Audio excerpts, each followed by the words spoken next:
बात उन दिनों की है जब विवेकानंद नरेंद्र थे और उनकी माली हालत खासी पतली थी। जो खानदानी घर था वह मुकदमे में आधे से अधिक जाता रहा था। नौकरी कहीं मिल नहीं रही थी। घर में कभी कभार फाके के हालात आ जाते। यार दोस्त उनको कभी कभार कहीं ले जाते और गाना गाने को कहते। नरेंद्र खाली पेट सबके लिए गाना गाते। हालांकि उनके एक दोस्त को उनका हाल पता चल गया तो वह चुपके से उनके घर जाकर उनकी माँ की मदद करता। इसी बीच एक बेहद अमीर औरत ने नरेंद्र के पास यह प्रपोजल भेजा कि वह उसके साथ रहे और हर एक इच्छा पूरी करे, जिसके बदले में वह उनको काफ़ी धन देगी। नरेंद्र ने बहुत ही कठोरता से यह प्रपोजल ठुकरा दिया। कठिनाइयों भरे ये दिन नरेंद्र के आध्यात्मिक विकास में खासा महत्व रखते हैं।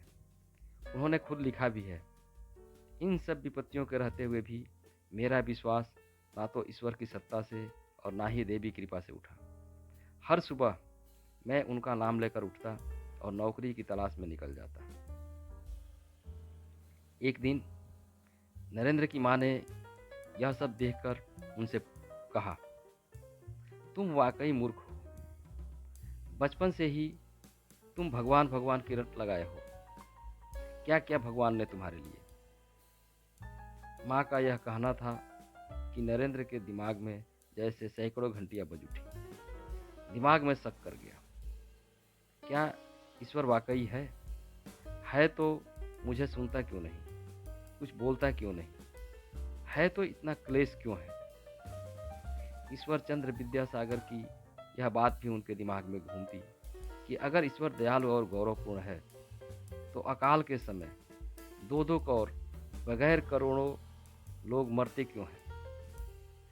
नरेंद्र ईश्वर से नाराज हो उठे थे। छुपाने की आदत उनकी कभी थी ही नहीं, तो ईश्वर से यह नाराजगी भी वह छुपा नहीं पाए। नरेंद्र के विचार बदल गए हैं, उसके दिल में शक कर गया है, वह भी ईश्वर के लिए।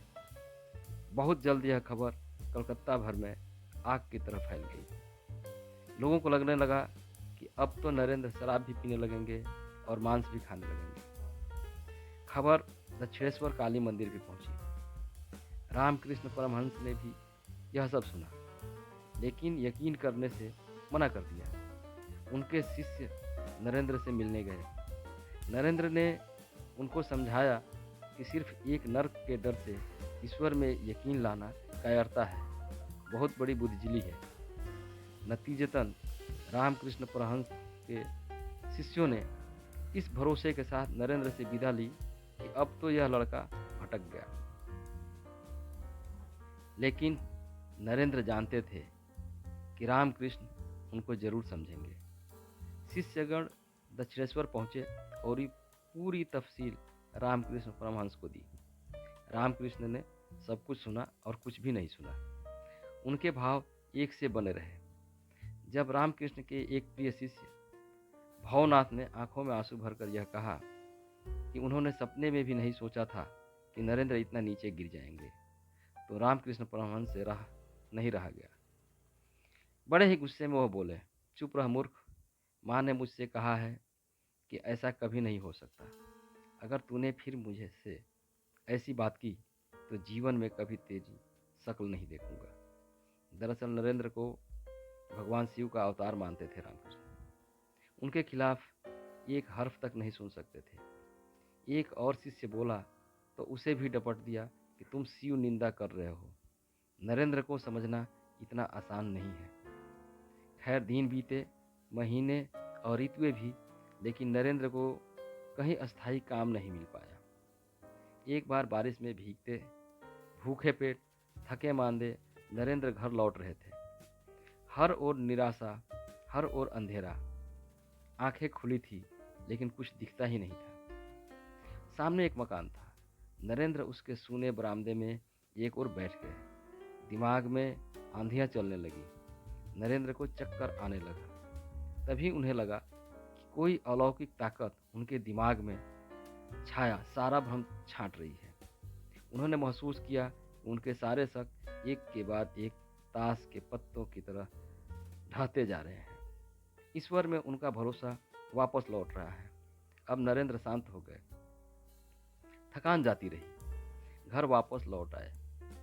उस दिन के बाद से वह एकदम बदल गए। अब उनके दिल में बस एक ख्याल था, अपने दादा की तरह मुझे भी संन्यास लेना है, सत्य की खोज करनी है। इसी समय एक दिन रामकृष्ण परमहंस कलकत्ता आए। नरेंद्र उनसे मिलने गए। उन्होंने उनको मंदिर चलने को मजबूर कर दिया। दक्षिणेश्वर पहुंचकर रामकृष्ण ने उनको बाकी चेलों के हवाले किया और खुद समाधि में डूब गए। काफ़ी देर बाद जब वह समाधि से उठकर आए तो नरेंद्र को बड़े प्यार से छुआ। फिर आंख में आंसू दबाए एक गीत गाने लगे। गीत का मर्म जान नरेंद्र भी रोने लगे। दोनों को इतना भाव विह्वल हो रोते देख वहाँ मौजूद हर कोई रोने लगा। दूसरे दिन तो नरेंद्र वहाँ से अपने घर लौट आए, लेकिन लौटते ही फिर से अविश्वास की वही आंधियाँ दिलो दिमाग में मथने लगी, जिनसे बरसात की उस रात छुटकारा पाया था। नतीजतन वह फिर से दक्षिणेश्वर पहुँच गए। नरेंद्र ने इस बार रामकृष्ण परमहंस की मदद लेने की ठानी थी। गुरु से मिलते ही उन्होंने कहा वह उनके परिवार के भरण पोषण के लिए माँ काली से प्रार्थना करें। रामकृष्ण ने पहले तो कुछ टाल मटोल की, फिर कहा, मैं तो ऐसे नहीं कह सकता माँ से। तुम खुद क्यों नहीं कहते? तुम्हारे दिल में माँ के लिए कोई इज्जत नहीं है, इसलिए तुमको इतने दुख हैं। लेकिन नरेंद्र जिद पर अड़े रहे। उनकी जिद देख रामकृष्ण परमहंस ने कहा, आज मंगलवार है, रात में काली मंदिर जाओ, माँ के सामने साष्टांग दंडवत करो, फिर जो मांगना है मांगो, माँ जरूर देगी। रात करीब 9 बजे रामकृष्ण ने नरेंद्र को काली मंदिर में जाने की इजाज़त दी। लेकिन नरेंद्र ने जैसे ही मंदिर की चौखट पर कदम रखे, उन पर देवी उन्माद छा गया। उनके पैर डगमगाने लगे। मंदिर में पहुंचकर जैसे ही उन्होंने देवी प्रतिमा को निहारा, वह सजीव सी दिखने लगी। उस समय उनका सब कुछ प्रेम और भक्ति की बड़ी बड़ी लहरों तले कहीं दब गया। खुशी के नशे में वह बार बार माँ को दंडवत करते रहे और कहते रहे, विवेकम देहि, वैराग्यम देहि, ज्ञानम देहि। एक जगह विवेकानंद ने खुद लिखा है कि उनके बाद तो मेरी आत्मा में एक सौम्य शक्ति का साम्राज्य छा गया। मैं दुनिया भूल गया। दिल में सिर्फ देवी माँ ही दिखाई देती रही। लेकिन जिस समस्या को लेकर नरेंद्र देवी माँ के सामने गए थे, वह तो उनके मन में ही रह गई। माँ के साक्षात दर्शन के बाद जब खुशी से झूमते हुए वह वापस रामकृष्ण परमहंस के पास पहुँचे तो गुरुदेव ने पूछा, तुमने अपनी समस्या माँ को बताई? कुछ उनसे वरदान वगैरह मांगा कि बस ऐसे ही लौट आए? शर्मा कर नरेंद्र बोले, वह तो मैं भूल गया, अब क्या होगा? क्या कोई और तरीका है? गुरुदेव बोले, फिर जाओ और अपनी बात उनसे कहो। नरेंद्र फिर मंदिर पहुंचे। माँ वहाँ खड़ी मुस्कुरा रही थी। वह नरेंद्र को देख रही थी एकदम स्थिर भाव से। नरेंद्र फिर सब कुछ भूल गए और फिर से यही कहते रहे, विवेकम देहि, वैराग्यम देहि, ज्ञानम देहि। यह कहकर वह फिर रामकृष्ण परमहंस के पास लौट आए। गुरु ने पूछा, अब तो बोले या अब भी नहीं बोले? फिर से वैसे ही शर्मा कर नरेंद्र बोले, फिर से भूल गया। इस बार गुरुदेव नाराज हो गए। बोले, कैसे नासमझ हो? क्या उन थोड़े से शब्दों को कहने के लिए खुद पर नियंत्रण नहीं रख सकते? जाओ, फिर से माँ के पास जाओ, वह तुम्हारा इंतजार कर रही है। और हाँ, इस बार अपनी बात जरूर बोलना।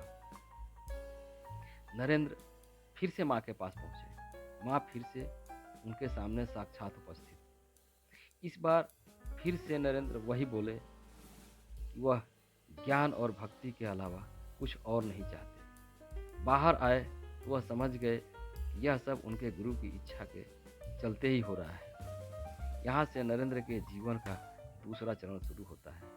अभी तक उन्होंने जो भी सोचा या महसूस किया था, वह सब पढ़ी पढ़ाई सुनी सुनाई बातें थी। लेकिन देवी दर्शन होने के बाद तो वह अक्सर ही एक अलौकिक भवसागर में डूब जाया करते हैं। वह समझ गए थे कि प्रतिमा की आराधना पूजा भी वही है जो ब्रह्म की उपासना है। इस ज्ञान ने नरेंद्र का आध्यात्मिक जीवन भरा पूरा हो गया। तो दोस्तों, आपको ये कहानी कैसी लगी?